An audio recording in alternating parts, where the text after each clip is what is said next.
देवाय। ओम नमो भगवते वासुदेवाय। श्रीमद् भागवतम तृतीय स्कंद द्वितीय अध्याय 29वां श्लोक। स एव गोधनं लक्ष्यानिकेतनं शीतगो भृशं चारयन् अनुगान् गोपान् राणत वेणु हरिरमथ। सह वह कृष्ण एव निश्चय ही गोधनम गौरूपी खजाना लक्ष्म्या ऐश्वर्य से निकेतम आगार शीतगो वृषम सुंदर गौएं तथा बैल चारयन चराते हुए अनुगान अनुजाइयों को गोपान ग्वाल बालों को रणत बजती हुई वेणुहु बंसी हरिरमथ उल्लसित किया। अनुवाद और तात्पर्य जगतगुरु श्री प्रभुपाद की जय। अत्यंत सुंदर गाय बैलों को चराते हुए समस्त ऐश्वर्य तथा संपत्ति के आगार भगवान अपने बंसी बजाया करते। इस तरह वे अपने सदावान अनुजाई ग्वाल बालों को प्रफुल्लित करते थे। तात्पर्य, जब भगवान 6-7 वर्ष के हुए तो उन्हें चरागाहों में गौएं तथा बैलों की देखभाल करने का काम सौंप दिया गया। वो ऐसे संपन्न भूमिधर के पुत्र थे जिसके पास हजारों गौएं थी। वैदिक अर्थशास्त्र के अनुसार मनुष्य अपने अन्न भंडार तथा गौओं के बल पर धनी व्यक्ति माना जाता है। केवल इन्हीं दो वस्तुओं गौओं तथा अन्न से मनुष्य अपनी खाद्य समस्या हल कर सकता है। मानव समाज को अपनी आर्थिक समस्याओं को हल करने के लिए केवल पर्याप्त अन्न तथा पर्याप्त गौओं की आवश्यकता होती है। इन दोनों वस्तुओं के अतिरिक्त बाकी सारी वस्तुएं कृत्रिम आवश्यकताएं हैं जिन्हें मनुष्य ने अपने मूल्यवान जीवन का हनन करने तथा व्यर्थ की वस्तुओं में अपना समय नष्ट करने के लिए उत्पन्न किया है। मानव समाज के शिक्षक रूप में भगवान कृष्ण ने अपने कार्यों से यह दिखलाया कि वैश्यों को गौएं तथा बैल पालने चाहिए और मूल्यवान पशुओं को संरक्षण प्रदान करना चाहिए।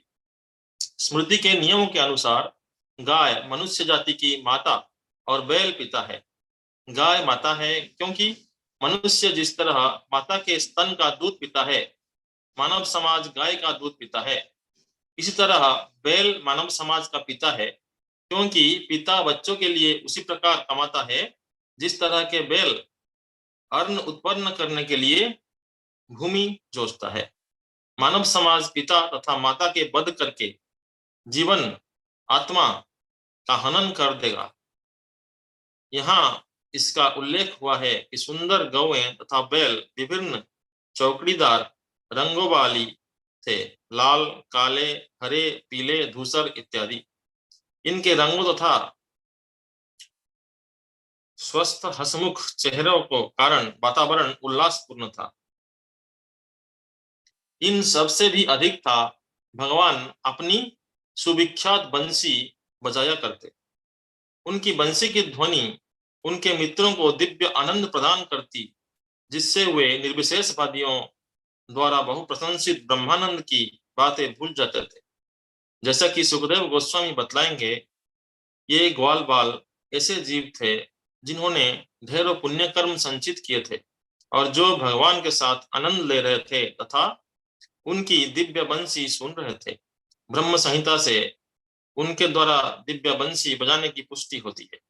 वेणु कुनंतम अरविंद दलायताख्यम परहावतम समसिताम्बुद सुंदरांगम कंदर्प कोटि कमनीय विशेष शोभम गोविंदमादि पुरुषम तमं भजामि। ब्रह्मा जी ने कहा, मैं उन आदि भगवान गोविंद की पूजा करता हूँ जो अपनी दिव्य बंसी बजाते हैं। उनकी आंखें कमल की फूलों जैसे हैं, वे मोर पंखों से सुशोभित हैं और उनके शरीर का रंग नवीन श्याम बादल के सदृश है। उनका शारीरिक स्वरूप करोड़ों कामदेवों से भी अधिक सुंदर है। ये भगवान के विशिष्ट गुण।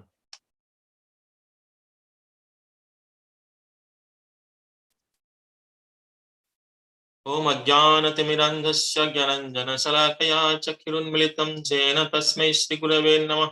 श्रीचैतन्यमनोभीष्टं स्थापितं येन भूतले स्वयं रूप कदा मह्यं ददाति स्वपदान्तिकम्। वन्देऽहं श्रीगुरुं श्रीयुतपदकमलं श्रीगुरुवैष्णवांसं श्रीरूपं सागरजातं सहगण रघुनाथान्वितं तं सजीवं साद्वैतं सावधूतं परिजनसहितं कृष्णचैतन्यदेवं श्रीराधाकृष्णपादान् सहगण ललिता श्रीविशाखान्वितंश्च। हे कृष्ण करुणा सिंधु दीनबंधु जगतपते गोपेश गोपिका कांत राधा कांत नमस्तुते। तप्त कांचन गौरंगी राधे वृंदावनेश्वरी वृषभानुसुत देवी प्रणमामि हरिप्रिये। पंचकल्पतरुभ्यश्च कृपा सिन्धुभ्य एव च पतितानां पावनेभ्यो वैष्णवेभ्यो नमो नमः। जय श्री कृष्ण चैतन्य प्रभु नित्यानंद श्री अद्वैत गदाधर शिवासादि गौर भक्त वृंद। हरे कृष्ण कृष्ण कृष्ण हरे हरे हरे राम राम राम हरे हरे। नमो विष्णुपादाय कृष्ण पृष्ठाय भूतले श्रीमते भक्तिवेदांत स्वामिनिति नमिने। नमस्ते सरस्वती देवे गौरवाणी प्रचारिणे निर्विशेष शून्यवादी पाश्चात्य देशतारिणे।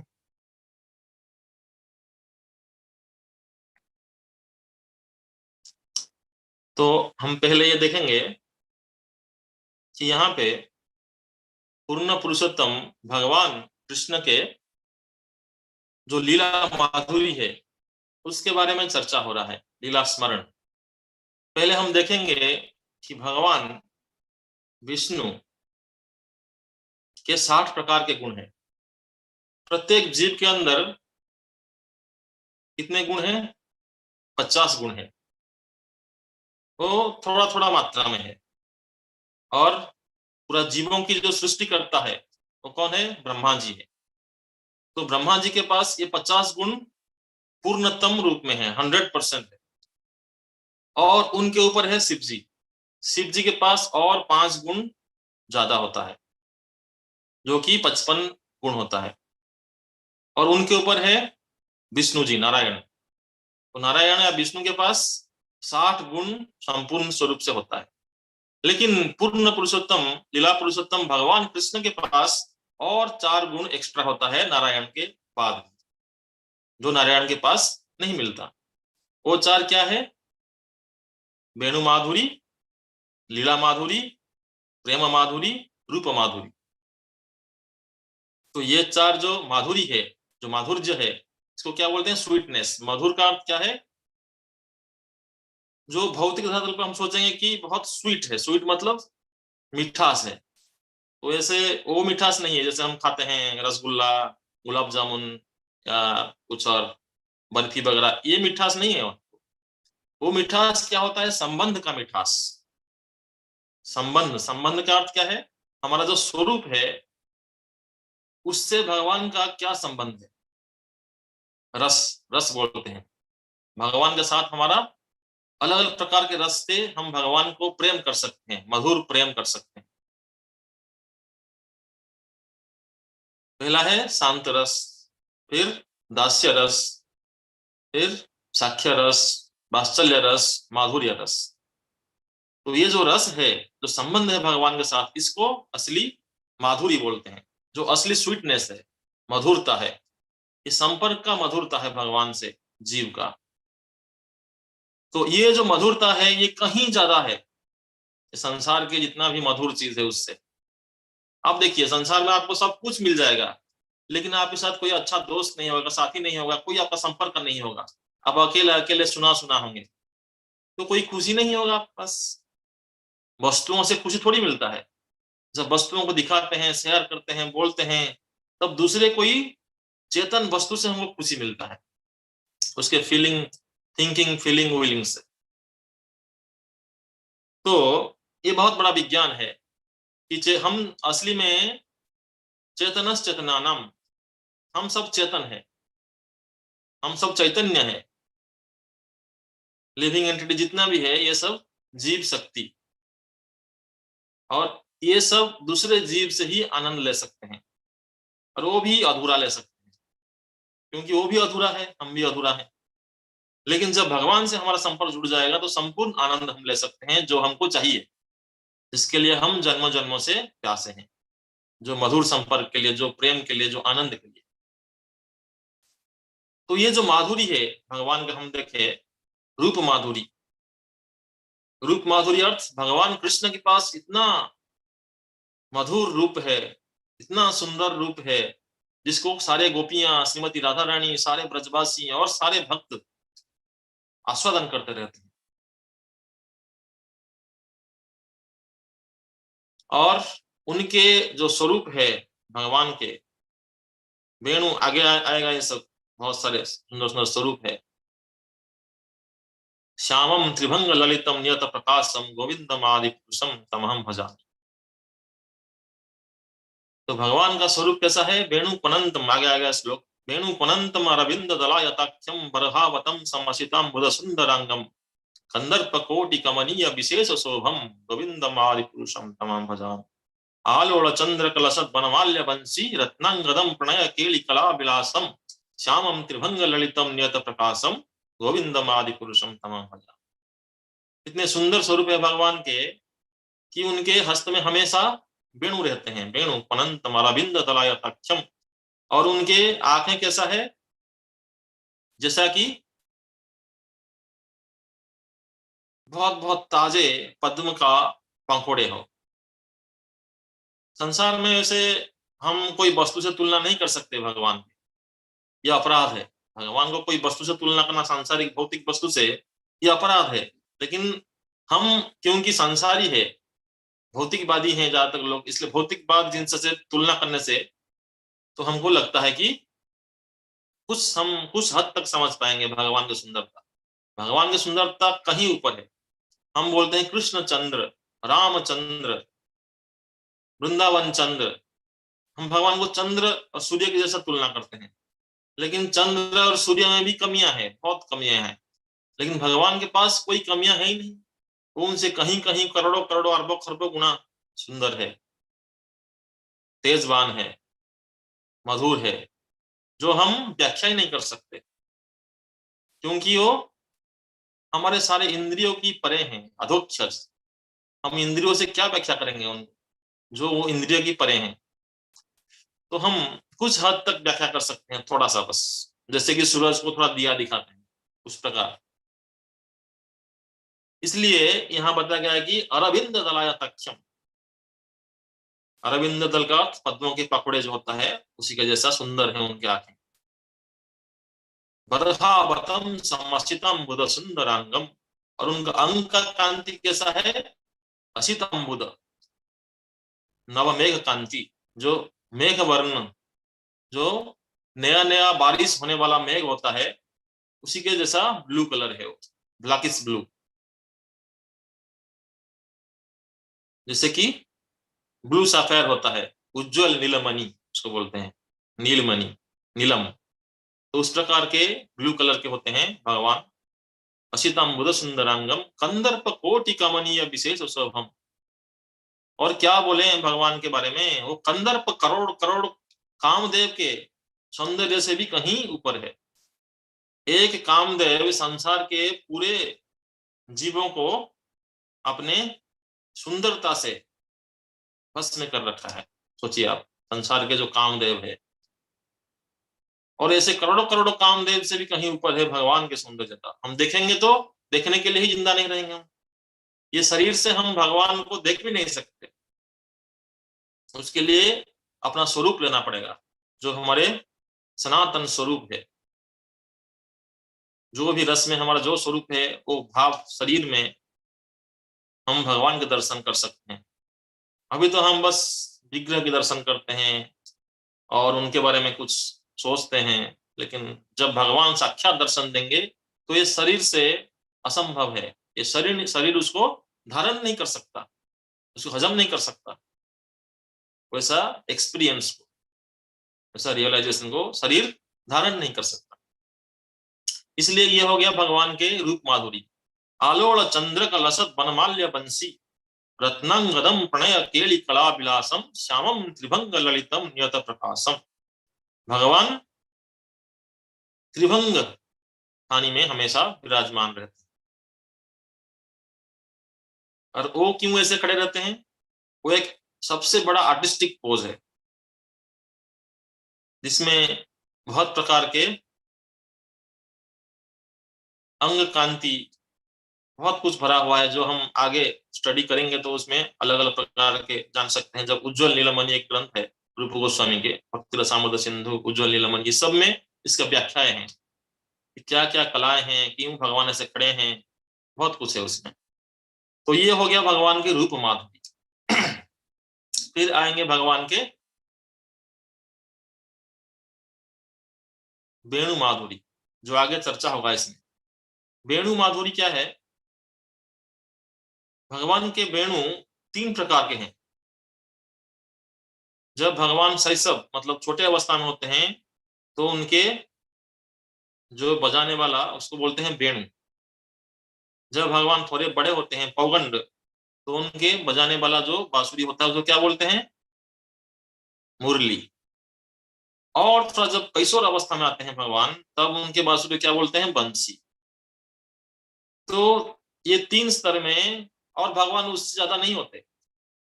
वृंदावन चंद्र, वृंदावन बिहारी श्याम सुंदर कृष्ण कैशोर अवस्था के ऊपर नहीं जाते। इसलिए तीन प्रकार के बंसी भगवान धारण करते हैं, वेणु, मुरली और बंसी। और ये तीनों साइज के हिसाब से छोटे से बड़े बड़े होते हैं। इसका पूरा व्याख्या हमारे गौड़ीय वैष्णव आचार्य लोग ने दे रखे हैं। तो ये सब डिटेल्स है भगवान के वेणु। और ऐसे वेणु गीत भागवतम में है जहां पे वर्णना किया गया है, जब भगवान कृष्ण वेणु बजाते हैं तो सारा ब्रह्मांड स्थिर हो जाते हैं, मतलब वेणु को सुनने लगते हैं।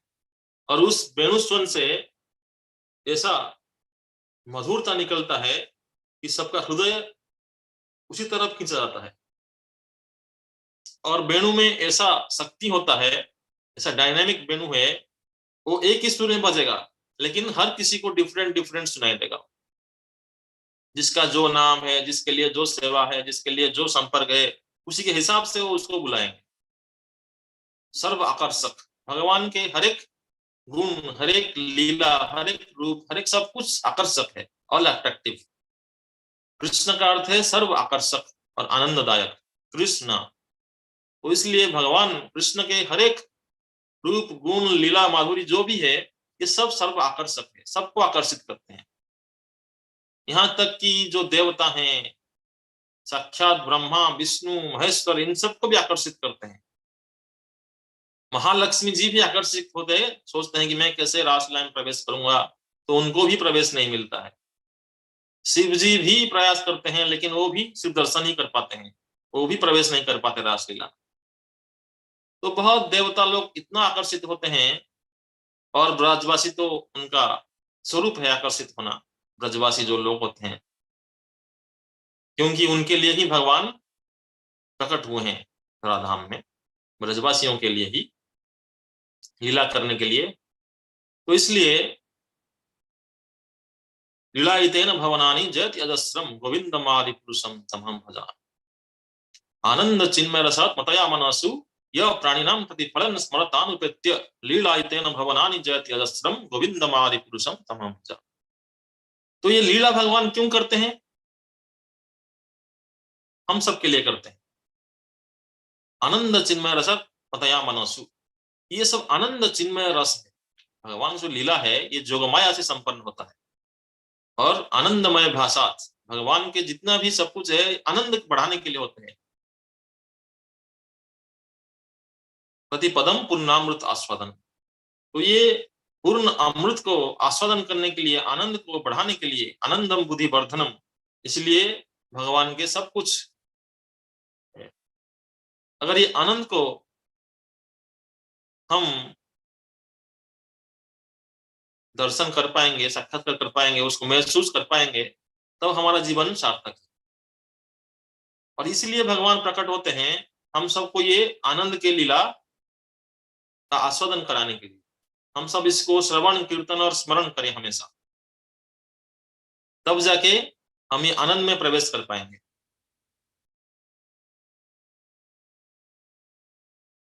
यह प्राणिनाम प्रतिफरन फलतान उपेत्य, वो स्मरण करने के लिए प्राणियों के लिए भगवान ये आनंद चिन्मय लीला प्रकट करते हैं।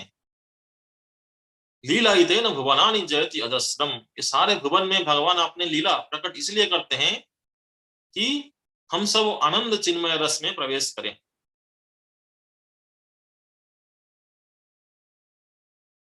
और भगवान की लीला उनके तत्व समझने के लिए हमको आचार्यों की शरण में रहना पड़ेगा।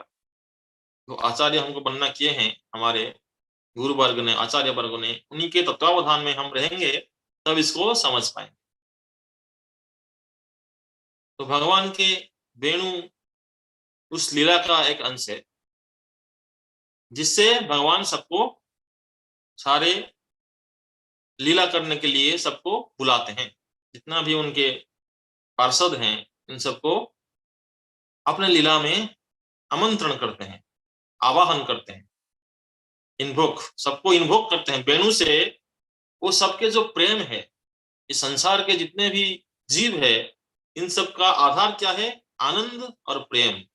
तो प्रेम आनंद इसको वो आवाहन करते हैं, इन्वोक। उनके वेणु में शक्ति होता है, इसलिए उनको वेणु को क्या बोलते हैं? मोहन बंसी। मोहन मतलब सबको अट्रैक्शन करते हैं, वो मोहित कर लेते हैं, सबको मोहित करके अपने पास लाते हैं, हिप्नोटाइज। तो हर किसी को हिप्नोटाइज करने के लिए भगवान का ये शक्ति है, उनको बोलते हैं मोहन बंसी। सबको मोहित कर लेते हैं भगवान अपने बंसी से, क्योंकि सबका प्रेम उद्गार उससे आनंद के स्वरूप में भगवान की तरफ खींचा चला जाता है। भगवान के वेणु की ये शक्ति है। बहुत कुछ है, हम थोड़ा थोड़ा उसका चर्चा करेंगे। ये वेणु माधुरी। फिर आएगा प्रेम माधुरी। भगवान के प्रेम माधुरी क्या है? भगवान कृष्ण का भक्त वात्सल्यता इतना है और कोई भी विष्णु अवतार में ये नहीं दिखता। और बाकी देवताओं को बात ही छोड़ो, और साधारण आदमी तो स्वार्थ के लिए सब कुछ करता है, प्रेम होता ही नहीं। लेकिन भगवान कृष्ण के जो भक्त है उनको भगवान कृष्ण इतना प्रेम करते हैं कि उन्हीं के भलाई के लिए हमें सोचते हैं। वो गोपियां लोग भगवान को इतना प्रेम किए कि भगवान क्या बोले उनको कि मैं आपका प्रेम के जो मूल्य है उसको कभी चुका ही नहीं सकता, न पा रहे हम निरवध्य। मैं हमेशा इंडेप्टेड हूं, मैं हमेशा आपके ऋणी रहूंगा, मैं कभी भी चुका नहीं सकता आपका ये प्रेम, आपका ये भक्ति। गोपियों का भक्ति भगवान कभी चुका नहीं सकते। क्यों? क्योंकि गोपियां अपने मन, अपने तन, अपने प्राण, अपने सब कुछ, अपने धन, सबसे ही वो भगवान के प्रार्थना किए, भगवान के शरणागत हुए और भगवान को प्रसन्न आनंद देना चाहे। और उनका पिन पॉइंट है कि हम अकेले कृष्ण से ही प्रेम करते हैं और किसी से प्रेम नहीं करते। सर्वधर्मान परित्यज्य माम एकम शरणम व्रज। इसका ज्वलंत उदाहरण सिर्फ गोपियां है, जो निस्वार्थ स्वरूप में सिर्फ भगवान को आनंद देना चाहे, उन्हीं की सेवा करना चाहे, उनको संतुष्ट करना चाहे। लेकिन भगवान तो सारी दुनिया को देखते हैं, उनके तो करोड़ों अरबों खरबों भक्त हैं, सबको देखना पड़ता है। इसलिए वो बोले कि मेरा कैसे हो सकता है पिन पॉइंट सिर्फ एक भक्त के लिए? नहीं हो सकता। एक निष्ठ फोकस नहीं कर सकता एक भक्त को सिर्फ में। मेरे पास तो करोड़ों करोड़ों भक्त हैं। इन ऐसा नहीं, भगवान की जो अचिंत्य शक्ति है सबके लिए भगवान अलग भी हो सकते हैं। लेकिन गोपियों को एक कॉमन लैंग्वेज में बताया कि मैं सारे गोपियों को प्रेम करता हूँ, लेकिन आप सब सिर्फ मेरे को प्रेम करते हैं, मुझे प्रेम करते हैं, इसलिए आपका प्रेम बहुत ऊपर है। क्योंकि आपके पास कोई दूसरा आदमी नहीं है, सिर्फ और सिर्फ मैं हूँ। लेकिन मेरे पास बहुत सारे गोपियां हैं, राधा रानी है, बहुत सारे। तो इसलिए मेरा प्रेम से आपका प्रेम कहीं ऊपर है। तो ये सब बहुत ऊपर की बात है समझने के लिए। इसका फीलिंग्स हम कुछ कुछ बातों से समझते हैं, लेकिन ये फील नहीं कर पाएंगे जब तक वो भाव, वो संपर्क में हम नहीं आएंगे, वो संबंध भगवान से नहीं होगा हमारा। ये हो गया भगवान के प्रेम माधुरी। भगवान कृष्ण इतना प्रेम करते हैं कि गोपियों का चरण अपने सर पर रख। अब देखें कोई भी अवतार में, विष्णु के अवतार में कोई भी भगवान भक्तों के चरण अपने सर पे नहीं रखे, लेकिन भगवान कृष्ण ऐसा किए। तो कितना प्रेम करते हैं भक्तों का, आप सोचिए। वो गोपियां, राधा रानी कौन है? उनके तो भक्त है ना, और कोई थोड़ी है। या और जो भी भक्त है संसार में, सबके लिए वो लालायित है। उनको दुख देते हैं, उनको कष्ट देते हैं, उनको खुशी देते हैं, कुछ भी देंगे, लेकिन प्रेम को बढ़ाएंगे। कृष्ण से प्रेम को बढ़ाना है, भक्ति को बढ़ाते हैं भगवान, ये उनका काम है। उनका काम नहीं सांसारिक भोग वस्तुआं ये सब, वो सब दे देंगे आप, लो लो लो लो। वो भगवान कृष्ण का काम नहीं है। उसके लिए देवता लोग हैं, जो आपको भूल भुलैया फंसा के रखेंगे, भूल भुलैया। असली चीज का प्राप्ति कभी नहीं होगा उससे। आप भूल भुलैया में घूमते रहेंगे, यहाँ वहां होके आप ब्रह्म बना लो के पुनरावृत्ति अर्जुन। जन्म मृत्यु जरा व्याधि दुख दोषम दर्शनम, सब करते रहेंगे, दर्शनम करते रहेंगे आप संसार के। जन्म मृत्यु जरा व्याधि, ये तो कभी नहीं छोड़ेगा। देवताओं को नहीं छोड़ा तो हमको कहाँ छोड़ेगा? जन्म मृत्यु जरा व्याधि ये देवताओं को भी होता है, तो हम तो साधारण मनुष्य है। राजभोग जा।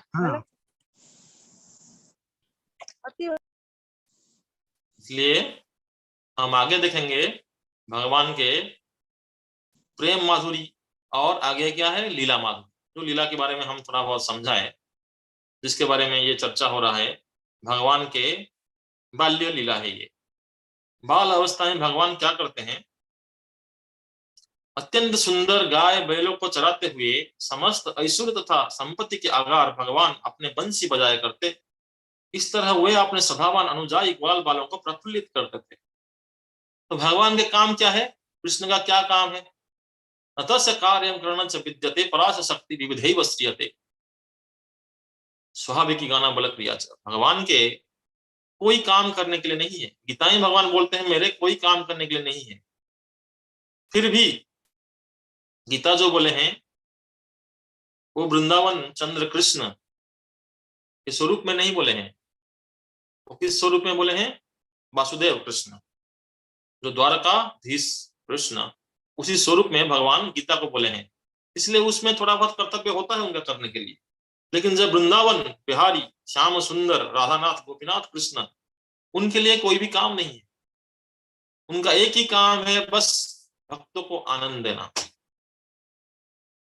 जो कि ये कर रहे हैं। यहाँ अपने बंसी बजा के सारे वृंदावन में भ्रमण करते हैं, सारे ब्रज धाम में भ्रमण करते हैं, और उनके ग्वाल बाले गोपियां, उनके जितना भी माता पिता, जितने भी बड़े बड़े लोग हैं, छोटे लोग हैं, जो भी है ब्रज में, पेड़ पौधा पंछियां पशु जो भी है, यहाँ तक जमुना नदी जो भी है, सबको आनंद प्रदान करते हैं भगवान अपने लीलाओं से, अपने वेणु से। तो यही बस भगवान का काम, और कुछ काम नहीं है कृष्ण के। कृष्ण का यही काम है कि भक्तों को आनंद प्रदान करना, और भक्तों को भी यही काम है सिर्फ कृष्ण को आनंद प्रदान।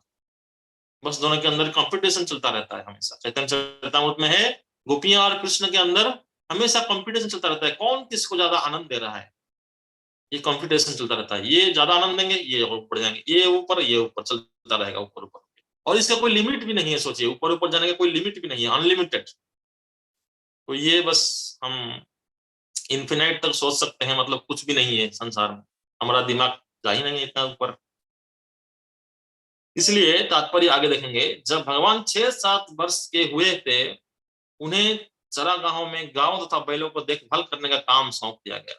6-7 साल में उनको गांव और बैलों का सौंपा गया। उससे पहले वो बछड़ा को लेकर जा रहे थे, जो बछड़े हैं उनको चराने ले रहे थे। वे ऐसे संपन्न भूमिधर के पुत्र थे जिसके पास हजारों गौएं थी। तो नंद महाराज के पास हजारों हजारों 9 लाख गांव थे। मैं देखें सुने कि 9 लाख गांव हैं किनके पास? नंद महाराज के पास। वैदिक अर्थशास्त्र के अनुसार मनुष्य अपने अन्न भंडार तथा गौओं के बल पर धनी व्यक्ति माना जाता है। केवल नहीं, केवल इन्हीं 2 वस्तुओं गौ तथा अन्न से मनुष्य अपनी खाद्य समस्या हल कर सकता है। मानव समाज को अपने आर्थिक समस्याओं को हल करने के लिए केवल पर्याप्त अन्न तथा पर्याप्त गांवों की आवश्यकता होती है। इन दोनों वस्तुओं के अतिरिक्त बाकी सारी वस्तुएं कृत्रिम आवश्यकता है, जिन्हें मनुष्य ने अपने मूल्यवान जीवन का हनन करने तथा व्यर्थ की वस्तुओं में अपना समय नष्ट करने के लिए उत्पन्न किया है। ये प्रभुपाद इस तात्पर्य से सारा हमारा जो पृथ्वी है, जो हमारा एडवांसमेंट है, सबको जीरो कर दिया है। जीरो, कुछ भी वैल्यू नहीं है, वैल्यूलेस। हमारा जितना भी एडवांसमेंट है संसार के साइंस एंड टेक्नोलॉजी का, ये सबको जीरो कर दिया शिला प्रभुपाद ने। शिला प्रभुपाद क्या पूरा वैदिक शास्त्र उसको जीरो बोलता है। ये दुनिया चौंक जाएगा। अरे वैदिक पूरा शास्त्र ये पूरा एडवांसमेंट को जीरो बोलता है। देखो ये क्यों? क्योंकि इसमें ना भूमि का ना गांव का रखवाला कोई करता है। भूमि को कोई टेक केयर करता ही नहीं। ये दोनों हमारे माता है, भूदेवी और गोदेवी, ये दोनों ही हमारा माता है। भू माता जो भूमि है और गौ माता दोनों ही हमारा माता है। एक खाने देते हैं और एक दूध देते हैं। आगे प्रभुपाद समझाएंगे। तो पूरा जितना भी ब्रह्मांड है, जितना भी विश्व है, ये सब अभी बेकार है, सब ध्वंस की तरफ जा रहे हैं, नरक की तरफ सब जा रहे हैं। उनका जो भी एडवांसमेंट है, क्योंकि उसमें गांव का कोई रखवाला करता ही नहीं। ये दोनों हमको सिर्फ ये दोनों का जरूरत है। प्रभुपाद बोलते थे कुछ खेती हो थोड़ा सा और गाय कुछ हो, इतने में ही कोई भी व्यक्ति अपना पूरा जीवन आनंद से काट लेगा। लेकिन ये विश्वास हम नहीं कर सकते। लेकिन यही असली में हमारा जीवन का पुष्टि करने के लिए है। जो मिल्क है, मिल्क के बाद दूध, ये एक मिरेकल प्रोडक्ट है, एक मिरेकल है। इसमें क्या शक्ति है? आजकल तो ऐसे देसी गाय का दूध मिलना मुश्किल होता है शहर बाजार में। ब्रज में या गांव में कुछ कुछ जगह पे मिलता है ये देसी गांव का दूध। तो इसको बोलते हैं मिरेकल फूड। इसके अंदर इतना पौष्टिक चीज होता है, इससे आप 100,000 प्रकार के आइटम बना सकते हैं दूध से और अन्न से। अन्न से वो भी आता है, साग सब्जी भी आता है अन्न के अंदर, क्योंकि वो भी भूमि से आता है। तो आप देखिए प्रभुपाद बोलते थे कितना simple, simple living and high thinking, spiritual thinking और सिंपल लिविंग, ये दोनों होना चाहिए। लेकिन आजकल complicated living and zero thinking, animal thinking, मतलब कोई भी हायर थॉट नहीं है लोगों के पास, सब लोअर थॉट। कैसे एक दूसरे को लूट के खाया जाए, एक दूसरे को मार के खाया जाए, यही सबका चिंतन है। तो इसलिए ये सब अपना जो अनमोल जीवन है उसी को हनन करने के लिए, इसलिए प्रभुपाद क्या बोलते हैं, ये जो एजुकेशन है स्लैटर हाउस एजुकेशन, वह मनुष्य जीवन को हनन करता है, स्लैटर कर लेता है, मनुष्य को स्लैटर करता है। एजुकेशन या साइंस जो भी आजकल का है, ये कोई भी मनुष्य का जीवन को स्लैटर कर लेता है, ध्वंस कर लेता है, नष्ट कर लेता है। इसलिए वैदिक सभ्यता में ये सब नहीं था। वैदिक सभ्यता में इसको कैसे प्रेम किया जाए ये सिखाया था, गांव और भूमि, अर्ण को। तो ये जो आर्थिक समस्या है, इकोनॉमिक जितना भी समस्या है हमारे पास, इस सब का एक ही सोल्यूशन है, बस इसके ऊपर ध्यान दिया जाए तो अपने आप सारी समस्या दूर हो जाएगा। धीरे धीरे ऐसा होगा लोगों को खाने के लिए नहीं मिलेगा, पैसा बहुत होगा, धन बहुत होगा, लेकिन भूमि में कुछ उगेगा ही नहीं।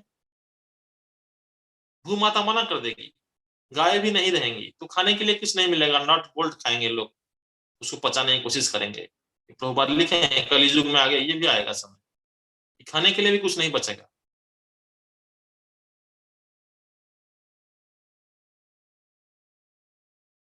तो ये जो दो है, अन्न और दूध, इन दोनों वस्तुओं के अतिरिक्त बाकी सारी वस्तुएं कृत्रिम आवश्यकता है। ये आर्टिफिशियली हम बना रखे हैं, उसका ये नीड है, ये हमारा जरूरत है, आर्टिफिशियली हम इम्पोज कर रखे हैं।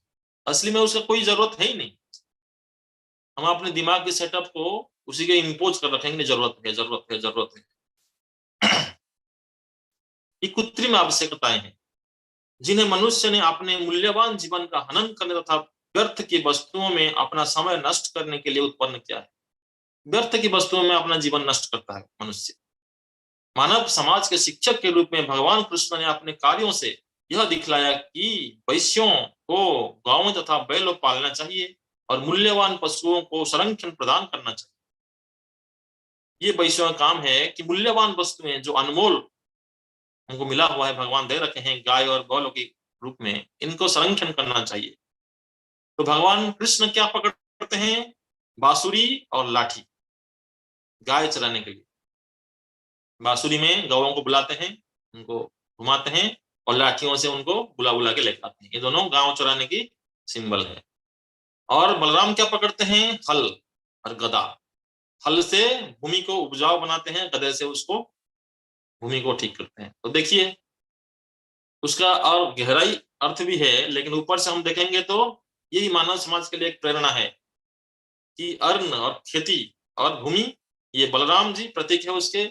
और जो गांव बैलों के चराने, उनसे दूध वगैरह, ये सब भगवान कृष्ण उसके प्रतीक है। तो कृष्ण बलराम पूरा वैश्य समाज के प्रतिनिधि हैं।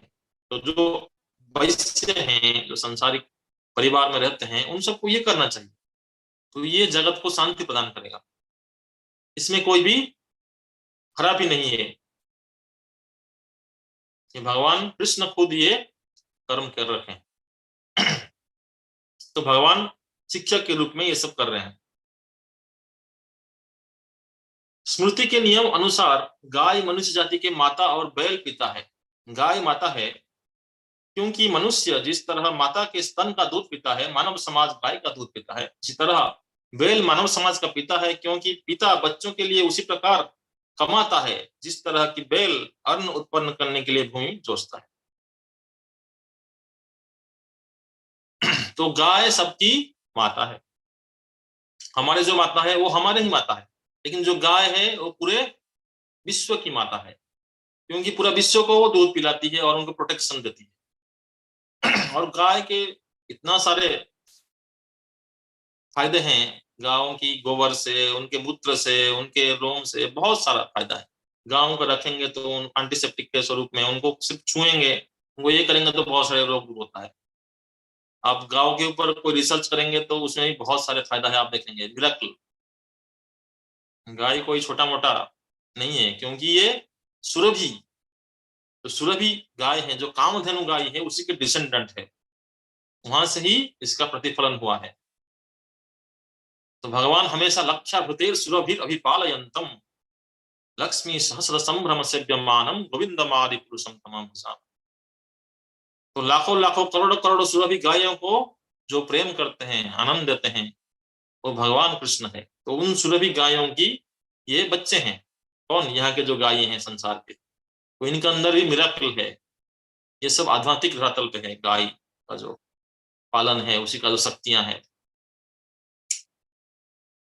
और बैल, बैल कौन है? वो जमीन में काम करते हैं हम सबको खाना के देने के लिए, शस्य उपजाऊ करने के लिए, या साग सब्जी जो ही बनाएंगे, तो बैल उसमें बहुत काम करते हैं।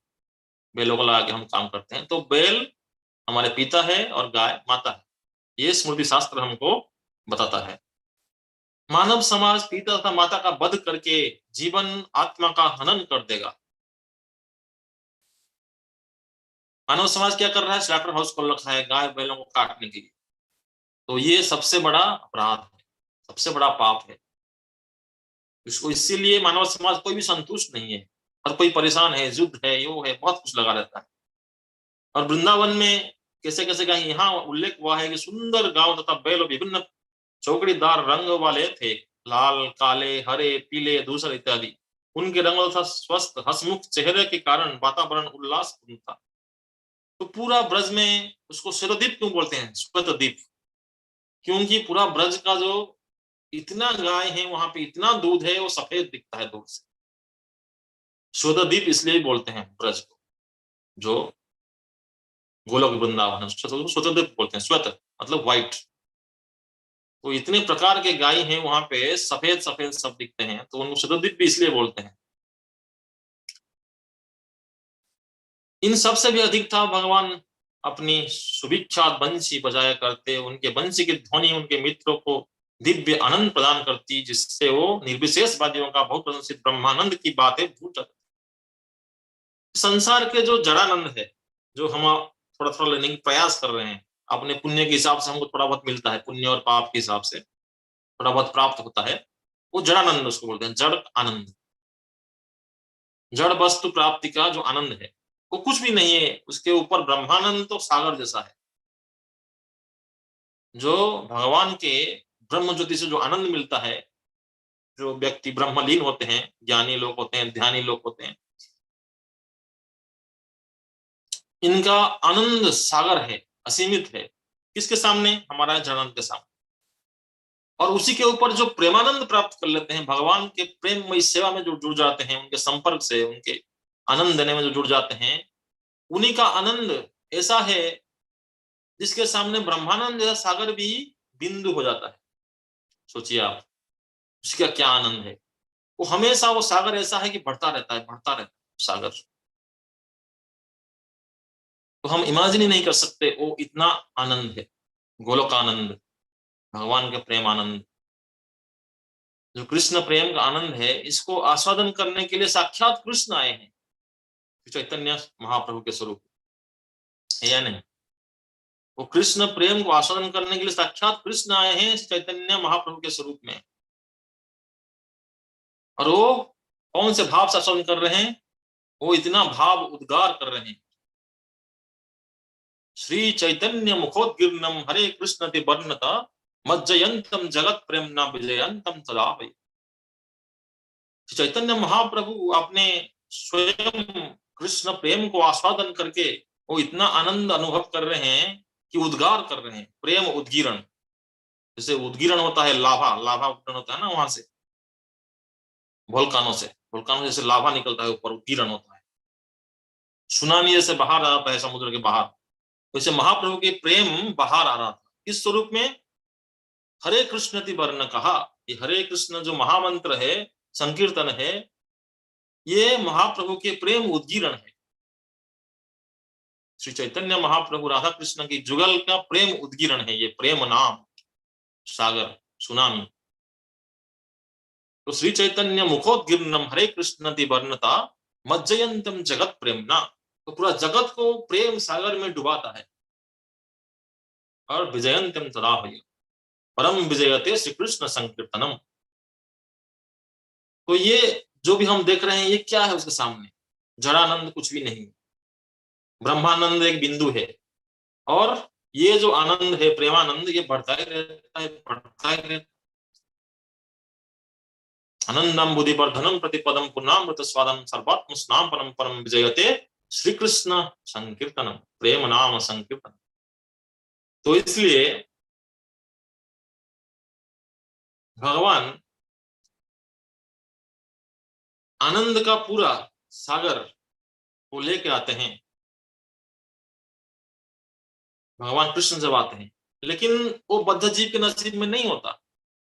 उसी को देने के लिए, उस लीला, उसी स्वरूप, उसी गुण को देने के लिए फिर कृष्ण स्वयं आते हैं, राधा रानी के भाव को चुरा के देने के लिए कि लो कृष्ण की माधुरी, राधा रानी के सेवा की महिमा, राधा महिमा प्रेम रस सीमा जगते जाना तो कोई, यदि गौर न होते तबे की होते के मने धराम फंदे, राधार महिमा प्रेम रस सीमा जगते जाना तो कोई, मधुर वृंदा विपिन माधुरी प्रवेश चातुरी सार, बरज जुबती भावेर भक्ति सकती होइवे कार।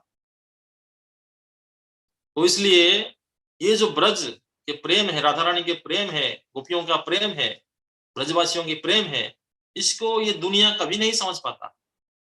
ये देवता, ये कोई भी लोग कभी नहीं समझ पाते।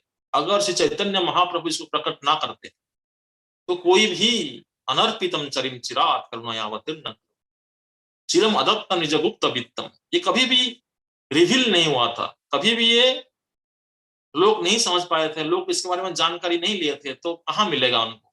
अर्पण किया ही नहीं गया था किसी को, तो मिलेगा ही कहाँ? तो इसलिए चैतन्य महाप्रभु इतना बड़ा प्रेम धन को, गोलोकेर प्रेम धन हरि नाम संकीर्तन को लेके आए हैं हम सबको देने के लिए। और इसी में ही भगवान कृष्ण के सारे लीला हैं, सारे स्वरूप हैं, सारे लीला हैं, सारे गुण हैं, सारे धाम है, सब कुछ ये प्रेम धन में ही लगा हुआ है, गोलोक कह रहा प्रेम धन। तो इसको हम आस्वादन करें, भगवान के नाम रूप गुण लीला के श्रवण कीर्तन स्मरण और सेवा के माध्यम से आस्वादन करें। इसलिए रूप गोस्वामी क्या बोलते हैं उपदेशामृत में, तन नाम रूप चरितादि सुकीर्तनानु स्मृत्यो क्रमेण रसना मनसि नियोज्य तिष्ठन् व्रजत अनुराग जनानुगामी कालम नयत अखिलम इति उपदेश सारम। भगवान के नाम रूप गुण लीला ये सब अपने आध्यात्मिक शरीर से आस्वादन करना पड़ेगा। और कोई बोलेगा आध्यात्मिक शरीर से हम कैसे आस्वादन करेंगे इसको? ये भौतिक शरीर में जब हम करते जाएंगे तब धीरे धीरे भौतिक शरीर भी आध्यात्मिक हो जाएगा। ये रूप गोस्वामी आगे बोलते हैं इसको, क्या बोलते हैं, इहा एव हरेर दस से कर्मणा मन से गिरा किलस्व निखिलस्व अवस्थासु जीवन मुक्त सौच्यते। आध्यात्मिक शरीर बन जाएगा आपका जब हमेशा हम भगवान के श्रवण कीर्तन स्मरण में लगे रहेंगे, तो भौतिक शरीर भी आध्यात्मिक बन जाएगा और ये आध्यात्मिक इंद्रियों से हम उसको आस्वादन कर पाएंगे। और ये भौतिक इंद्रियों से हम उसका आस्वादन करने की प्रयास करेंगे।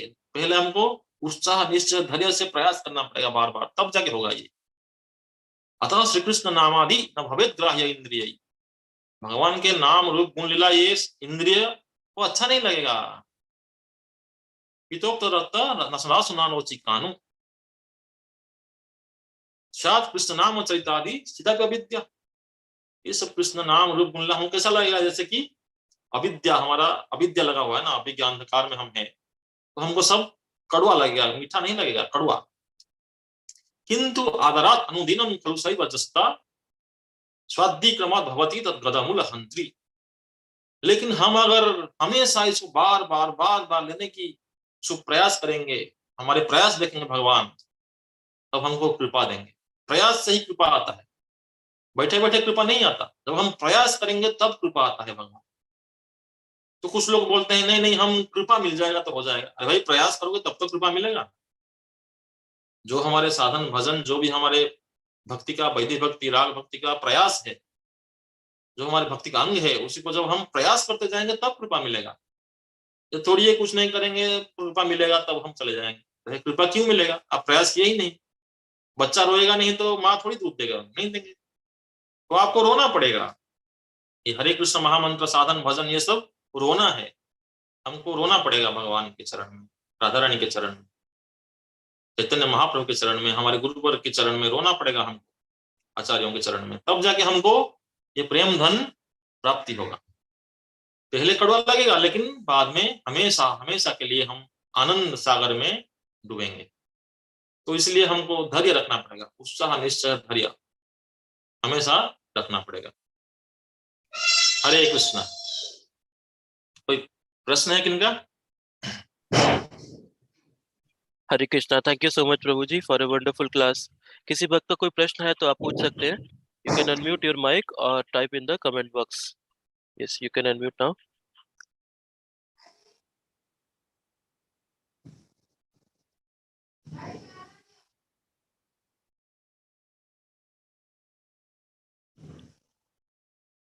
हरे कृष्णा।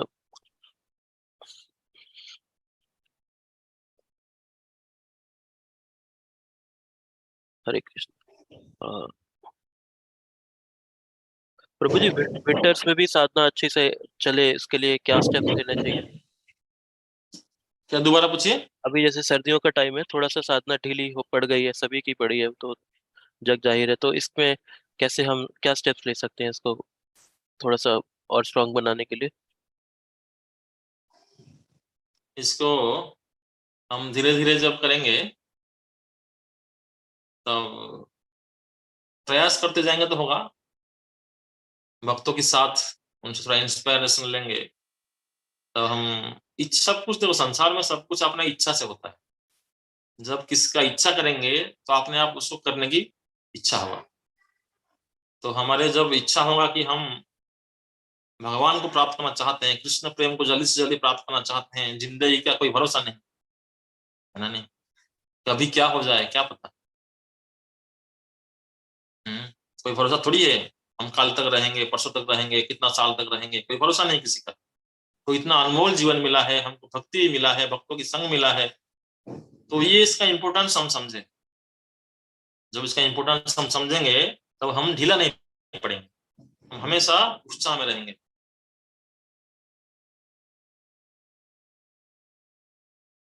जी जी प्रभु जी, थैंक यू। है ना? तो इसलिए संघ का जरूरत है, थोड़ा इंस्पिरेशन की जरूरत है, और इसका इम्पोर्टेंस समझेंगे हम, भाई इसको करना है, तो हम ढीला नहीं पड़ेंगे। जब हमको कोई बोलेगा भाई तुम कंबल में सोते रहो, वहां पे ना अरबों खरबों का हीरा पड़ रखा है, बहुत बड़ा हीरा चिंतामणि में वहां पड़ा हुआ है, दौड़ोगे तो मिलेगा, और तुम क्या यहाँ डाल के कंबल ओढ़ के सो रहे हैं रजाई के अंदर, तो आप थोड़ी सो गए, अरे जाने दो अरबों खरबों की हीरा जाने दो, मैं पड़ा रहूंगा यहीं पे, थोड़ी रहोगे आप। जल्दी उठक भागो, अरे जल्दी जल्दी भागो, शायद मिल जाए मेरे को, जितना जल्दी मिल जाएगा मेरे को सब कुछ मिल जाएगा।